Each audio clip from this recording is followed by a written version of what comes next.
Hello everyone, my name is Wayne. And I'm Rebecca. And we are your Bourbon Journey.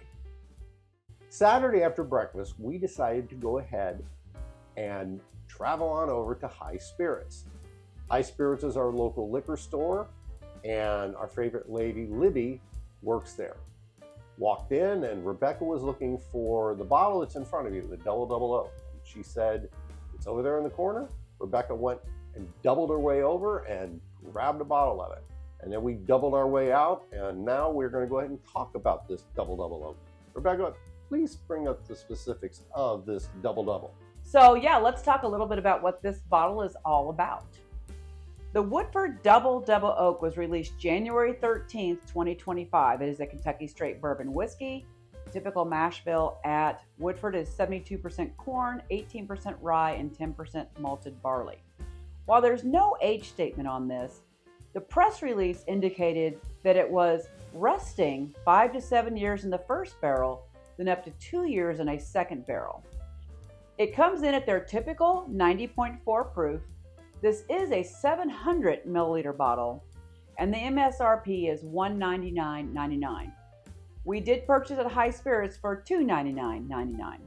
So I am looking forward to this because my favorite Woodford product is their Double Oaked, and I've never had a taste of their Double Oaked. So I'm excited. Let's take a look at what it looks like here. I mean, it is brown. It's brown, all right. Very dark, which is obvious if it's been Double Oaked. It's Double Oaked.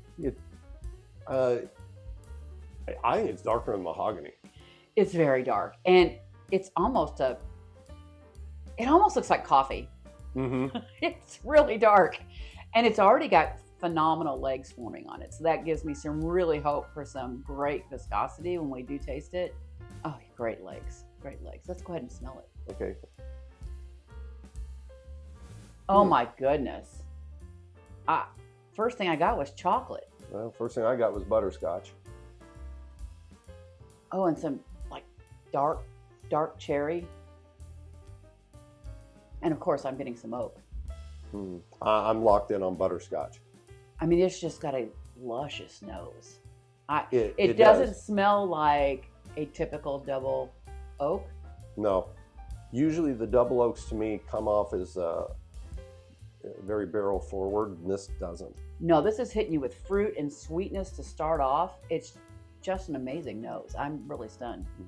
Yes, brown sugar, probably the butterscotch, all that.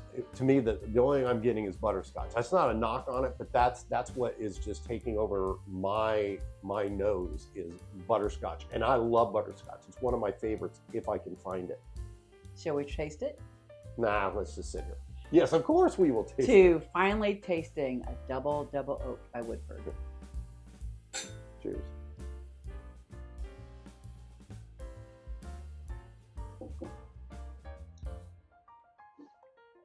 Well, there's Mr. Barrel.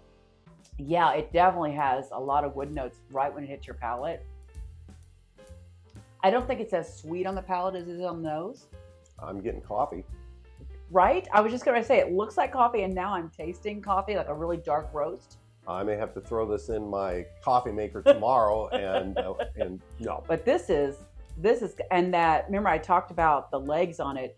It has a terrific mouthfeel too. The viscosity is fantastic. I'm getting a lot of dark notes, which is not surprising.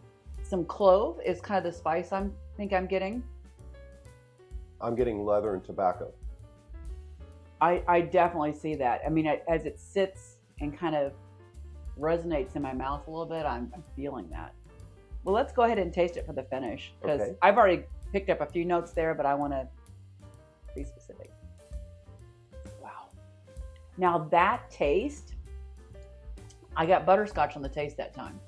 I don't know if my palate's warming up, but that time I tasted more of the nose on the palate. As at this point, my palate is still picking up the same things. It's a hearty bourbon. It is a very, very hearty bourbon.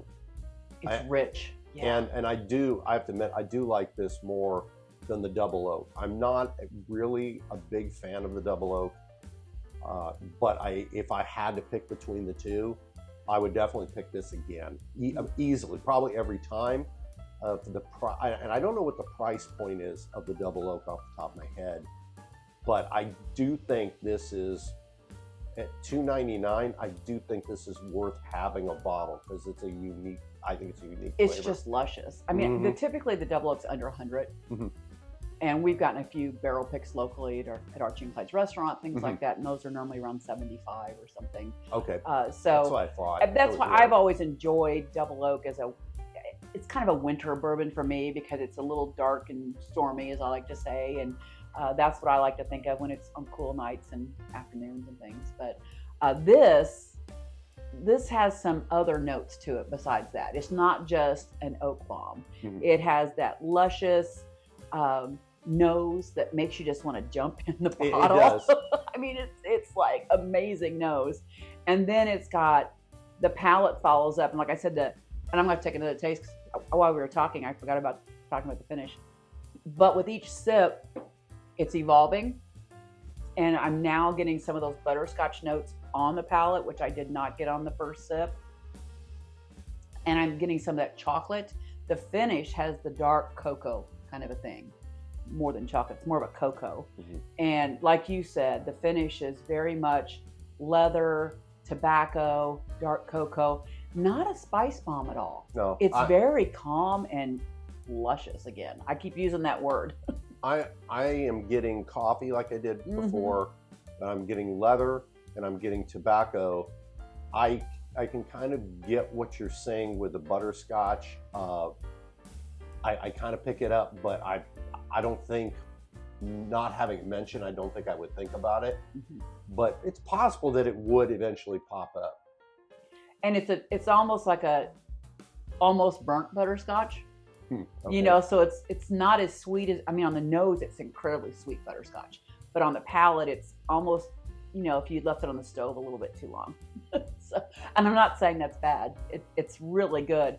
And like you said, the coffee, there's a slight hint of cinnamon, but I'm getting a little bit more clove than cinnamon, I think. Now, I know you've studied the history of this bottle. I definitely have not. Do you know, is this the first time they've done this? It's been an annual release. Okay. That has only been in 375 milliliter bottles. Okay. Distillery only. Okay, that's why I've never you seen had it. Okay. and you had to be at the distillery on the day it was released. Basically, you had to be there. You knew when it was happening. You had to be in line because they sold out the day it was released because it was such a limited release in these 375 bottles. And I would guess probably the 375 had to be about 150. They must have. It was. I think it was around 150, 175. So this is actually a better buy for a 700 milliliter. And the fact that they've announced that it was so popular and they had so many fans lining up down the street and around the distillery, etc., that this is going to now be an annual release that is going to be available nationwide. Okay. So I think that's pretty exciting because I've heard about it for years and have never had an opportunity to try it. And now you can get it in your local liquor store. So this is the first time then that they've released it in a larger bottle. It is. January of this year is the first time. Interesting. They released it in the distillery on January 13th. So it's very new. And then they started the distribution of it. So it's very new. It's only a couple weeks old. Okay. And probably over time, the price might come down depending on how many they decide to bottle and how limited it is and how they distribute it. And it depends on what your local market is and what those liquor store markups are. Just because they may have a suggested retail price doesn't mean that's what every liquor store is going to sell it for. Right. But I think that they'll probably do a smaller markup once it's more readily available. Okay. That's typically how it happens. But I mean, all theirs that come in these, I think this is a beautiful bottle. It's pretty cool looking. And that's what we have. We have a Heritage Series in that bottle and what's it called? The Full Proof in that bottle. So, I mean, I love this bottle style, and typically some really good juice comes in this bottle style. So. Now let's take one last drink. It is just good. It is. I would not consider this a daily drinker unless you're filthy rich. But even at that, I don't think this is a profile. We've talked about this before. I think this is a profile that really plays well in the winter. Yeah. there's something about certain bourbons that play well in the spring, summer, winter, and fall, and this is a winter bourbon. And I'm assuming that's why they released it in January, because Probably. it's probably really good timing for this profile. Well, Woodford Reserve, great job on this. I have to say that based on the juice, it is worth the price, and I'm glad we got it. You have a great day out there. Always remember to drink responsibly. Cheers. Cheers.